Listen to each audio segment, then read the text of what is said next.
On the 25th of September, we're going to be launching the new Jaspas Deck Neon Nights Edition playing cards. To celebrate this awesome event, we're going to also have promotions for the first 48 hours of the deck launch. During these 48 hours, for every 3 decks you pick up of the Jaspas Deck Neon Nights Edition playing cards, you're going to be getting extra benefits, extra decks, and extra value. To find out more about our awesome promotion, hit that subscribe button and turn all notifications on. Further information will be released shortly.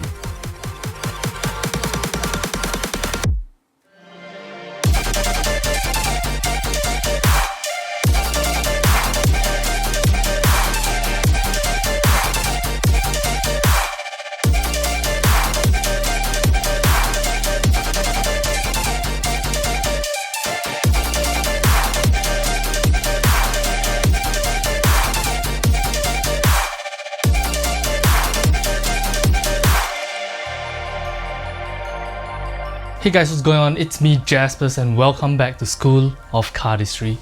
In today's episode of School of Cardistry, we're going to be learning Skatercut. Specifically, we're going to be focusing on the kickflip section of Skatercut. Based on my research, the basic Skatercut is attributed to Dan and Dave's friend, Joey Burton, whereas the kickflip section of Skatercut is attributed to Dan and Dave themselves. The kickflip Skatercut is a beautiful and elegant symbol variation. I believe it's going to be pretty simple for most of you guys to do a one full rotation kickflip. However, if you want to get up to 2 rounds or even 3 rounds, it's going to be a little bit more difficult. In this tutorial, I'll be teaching you guys first how to do a normal kickflip, followed by the kickflip within the context of a Skatercut. Alright, I hope you guys are excited to learn the kickflip Skatercut. Go grab your deck of playing cards and let's get down to learning it. Skatercut. To do Skatercut, we first have to learn how to do a kickflip. To do a kickflip, first begin by having 4 cards in your hands. 4 cards, I find, is the optimal amount of cards for you to do a kickflip. Now, to do a kickflip, first begin with the cards in your non-master hand. Pick up the packet with your master hand and using the thumb of your non-master hand, press against this corner of the packet.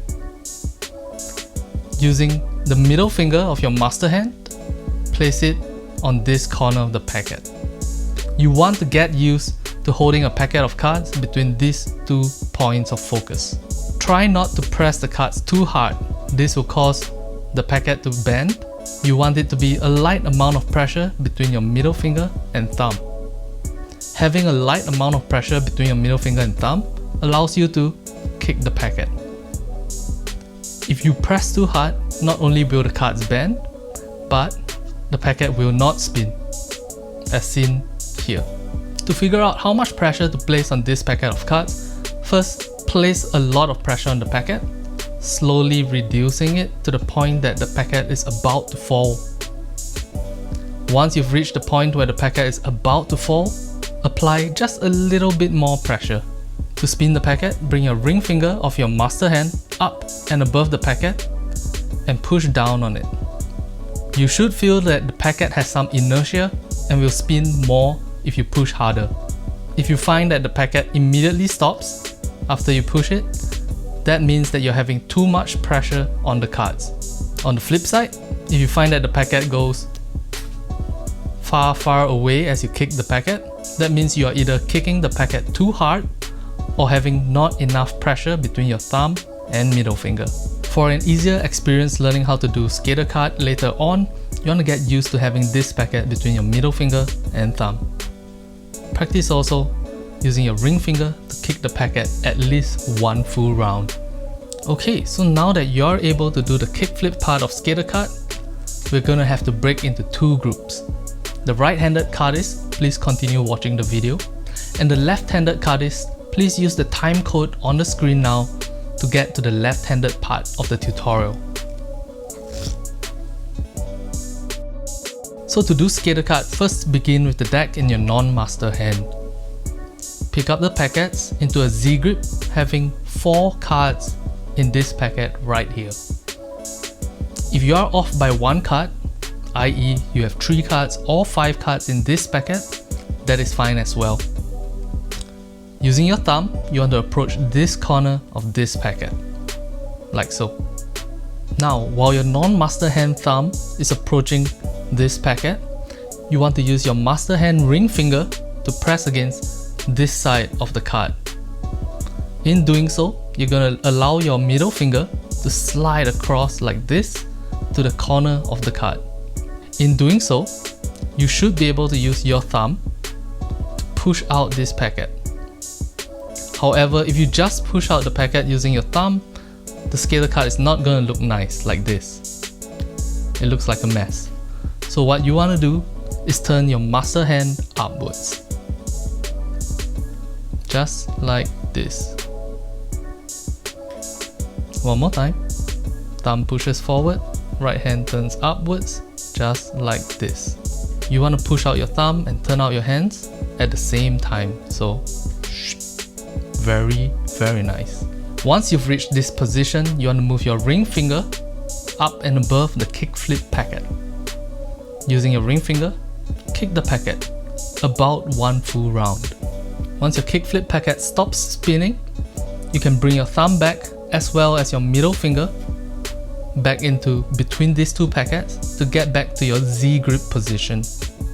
From here, you can do the normal 5 phases of Sibo by bringing this packet down, back up, grab it, 5 phases, bam. Just like that. And to close, just collapse the 5 phases of Sibo as you are familiar. Alright, you're almost good to go. But before you do, I want to give you some important tips to make your Skatercut look better. Tip number 1. While doing the kickflip, sometimes the packet will land face up like this. This would mean that your packet has spun X number of rounds and a half. Either half a round, 1.5 rounds, 2.5 rounds. If that's the case, you can use this bridge packet between your two hands, this one right here, to press against the face of the kickflip packet, causing it to rotate. In doing so, you will be able to use your thumb to guide the packet back into your hands in Z grip like so. Using this trick, you can sometimes get your Skatercut to spin an extra half a round like so. Tip number 2. When executing the Skatercut, you might find that the packet hits into this packet right here. If that's the case, make sure you extend your thumb and middle finger out fully, giving you more space to do the Skatercut.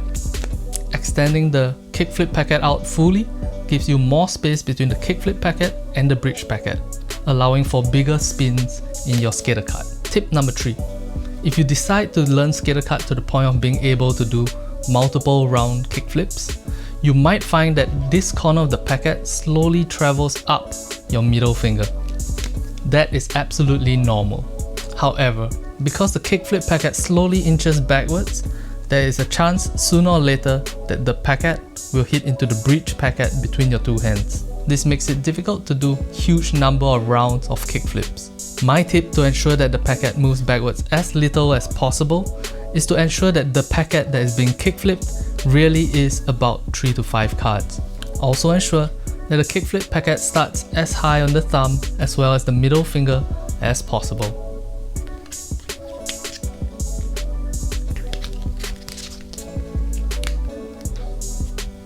Alright right-handers, that was the kickflip Skatercut tutorial. Please go to the timing at the bottom of your screen now. So to do Skatercut, first begin with the deck in your non-master hand. Pick up the packets into a Z grip having 4 cards in this packet right here. If you are off by 1 card, i.e. you have 3 cards or 5 cards in this packet, that is fine as well. Using your thumb, you want to approach this corner of this packet, like so. Now, while your non-master hand thumb is approaching this packet, you want to use your master hand ring finger to press against this side of the card. In doing so, you're going to allow your middle finger to slide across like this to the corner of the card. In doing so, you should be able to use your thumb to push out this packet. However, if you just push out the packet using your thumb, the Skatercut is not gonna look nice like this. It looks like a mess. So what you want to do is turn your master hand upwards. Just like this.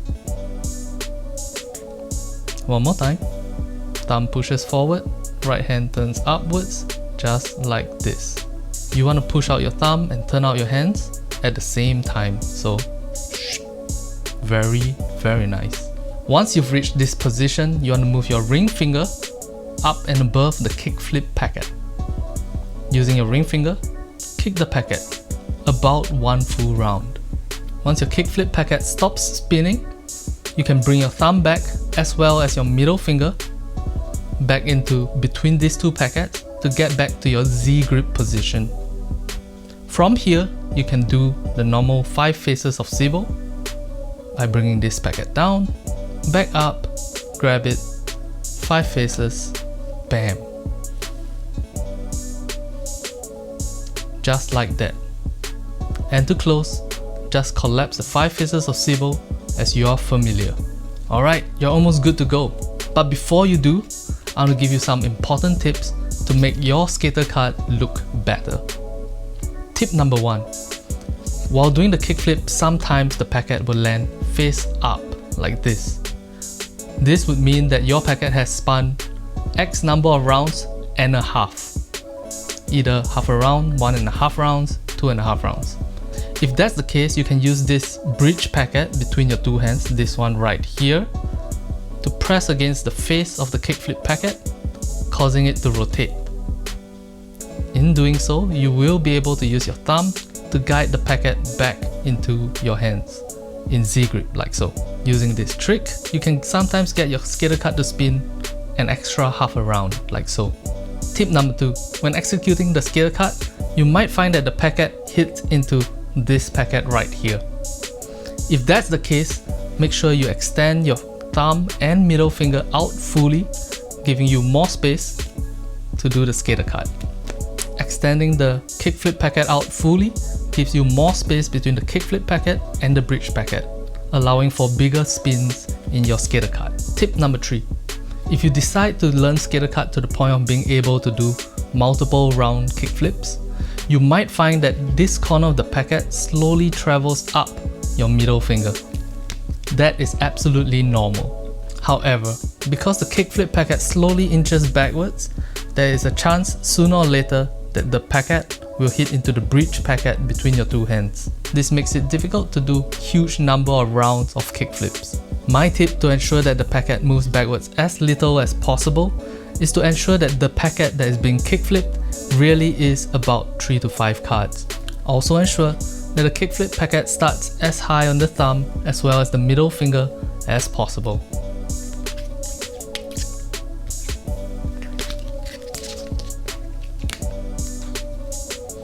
Alright guys, so there you have it. That was the Kickflip Skatercut tutorial. I hope you guys enjoyed it. The Kickflip Skatercut might seem difficult at first, but focus on first doing the first part of the tutorial, the kickflip part of the tutorial. In doing so, you are making it easier for yourself to grasp the muscle memory required for you to do a kickflip. Thank you guys very much for watching. Check out our new merch in the description box below, or even using this card up here. Shoutouts to our patrons. Thank you very much for supporting the channel, and I'll talk to you guys in the next one. Bye bye.